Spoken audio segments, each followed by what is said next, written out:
주님께서 여러분과 함께 마르코가 전한 거룩한 복음입니다.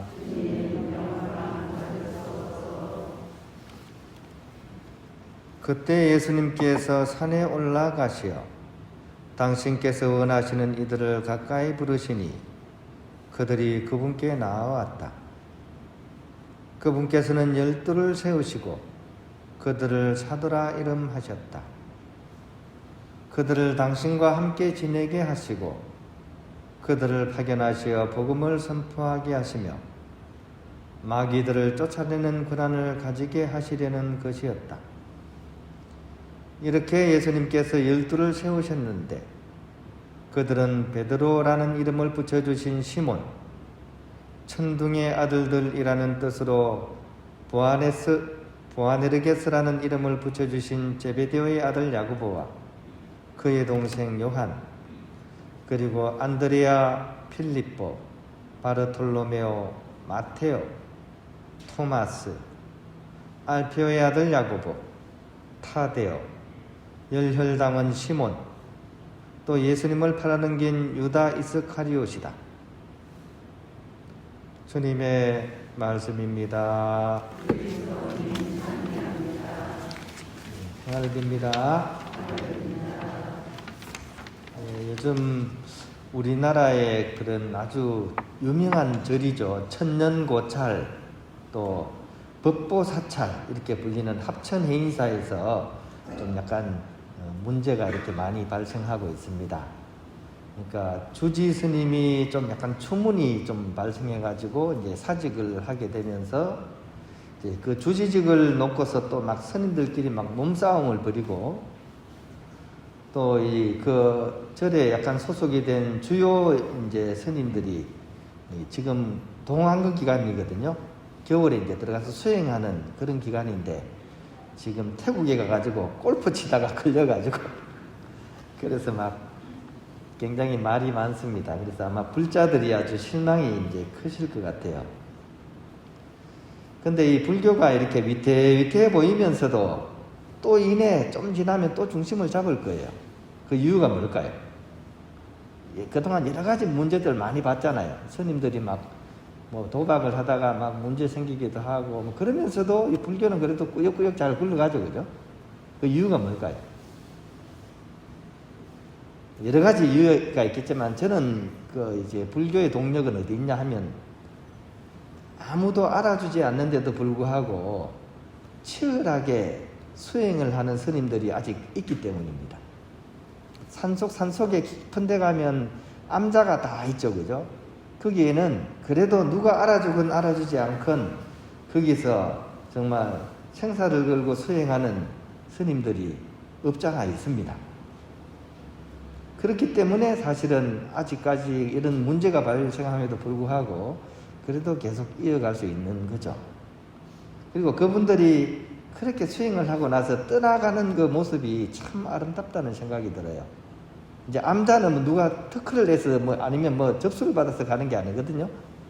그 이제 우리로 치면 은둔소인데 은둔소에 딱 가면 거기서 이제 본인이 열심히 이제 수행을 하고 떠날 때는 어떻게 하느냐? 쌀하고 김치 같은 거 다 해놓고 그 자리를 떠나요. 이 아름다운 전통입니다. 왜 그렇게 하죠? 예? 누군가 이어서 또 와서 자기처럼 그렇게 수행을 하라고 준비를 해놓고 가는 거예요. 이 불문율입니다. 뭐 이렇게 하라고 적힌 건 없어요. 근데 여기는 옛날부터 전해졌던 전통입니다. 내가 수행을 그렇게 열심히 하고 나서 소리 소문 없이 다 준비해놓고 싹 흔적 없이 사라집니다. 그럼 뒤에 또 누군가 오겠죠. 또 수행을 하고 또 그렇게 해놓고 사라집니다. 이런 배려를 먹고서 수행의 전통이 그래도 우리나라 불교에는 계속 이제 이어져 오고 있는 것이죠. 카톨릭도 사실은 알고 보면요, 이런 아름다운 전통의 구조에 바탕을 두고 있습니다. 오늘 복음 속에서 예수님께서 당신의 제자들을 그죠?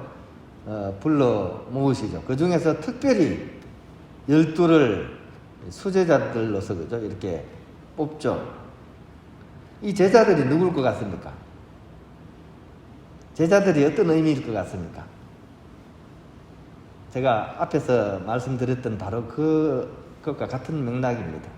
예수님께서 남겨놓으신 쌀과 김치가 이 제자들이란 얘기입니다. 또 그들의 제자들인 사람들이 어떻습니까? 수도자, 성직자들이 바로 어떻게 보면 이 제자들이 남겨놓으신 쌀과 김치가 바로 그거겠죠.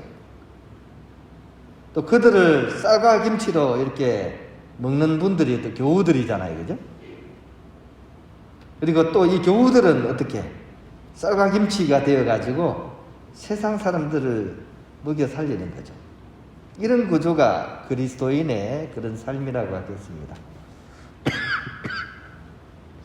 예수님의 기적 중에 가장 대표적인 기적이 뭘까요? 복음서를 보면 많은 기적을 일으키셨잖아요. 근데 한결같이 신학자들이 꼽는 예수님의 가장 큰 기적이 뭐냐? 뭘 것 같습니까? 빵의 기적입니다. 5,000명을 먹이신 빵의 기적이 가장 큰 기적으로 이렇게 얘기를 합니다. 그 이유가 뭘까요? 이 기적의 본질이 중요하다는 거죠. 4,000명, 5,000명, 7,000명 숫자가 많다고 그게 기적이 큰 게 아니라 이 기적의 본질이 뭐냐 하는 겁니다. 이거는 바로 예수님을 나누는 것에 이 기적의 본질이 있는 겁니다. 당신이 부서져서 사람들에게 먹히기를 원하시는 것이 바로 예수님의 가장 깊은 마음입니다. 우리 또한 바로 그런 의미로서 세상 사람들에게 부서져서 먹혀지는 것, 이것이 그리스도인들의 그런 삶의 본질이기 때문입니다. 그래서 사람들이 우리를 먹고서 바로 그 부서짐의 원조이신 예수님을 생각하게 된다는 거죠. 이런 구조입니다.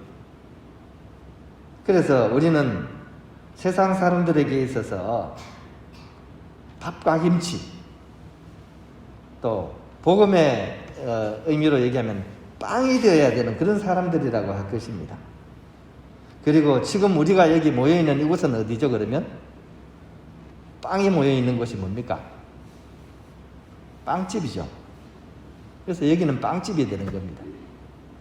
빵집을 전문용어로 뭐라 그럽니까? 복음서의 용어로.